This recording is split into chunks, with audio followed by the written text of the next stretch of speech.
في الغربية أيضا يوميا ينظم فرع ثقافة المحافظة ليالي ثقافية رمضانية في أكثر من 20 موقعا ثقافيا على مستوى المحافظة تحت رعاية المحافظ ورئيس هيئة قصور الثقافة.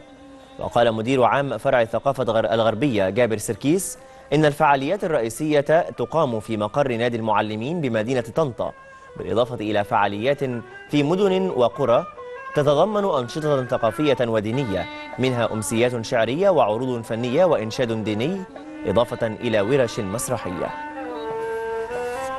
هو برنامج الاحتفال المركزي بشهر رمضان عملناه السنة دي في نادي المعلمين بطنطا لمدة 10 أيام.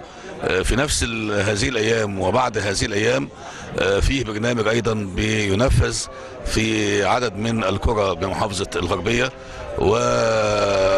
وحوالي 20 موقع من المواقع التابعة لثقافة الغربية. احنا طبعا بقالنا شهر بنحضر على قدم وساق لجميع البرامج وجميع الأنشطة الثقافية الموجودة بثقافة الغربية. زي ما حضرتك شايف احنا دلوقتي متواجدين في سرادق محافظة الغربية، ثقافة الغربية لليالي الثقافية والفنية بالفرع.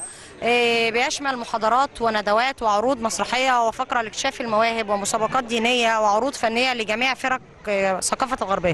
الناس في رمضان محتاجة جرعة، طول اليوم صايمة وطول اليوم مرهقة في العمل، فبعد الفطار دون بيبقى محتاج جرعة ثقافية فنية ترفيهية، محتاج جرعة يخرج ويسمع ويقول ويعني يلتحم بالناس دي.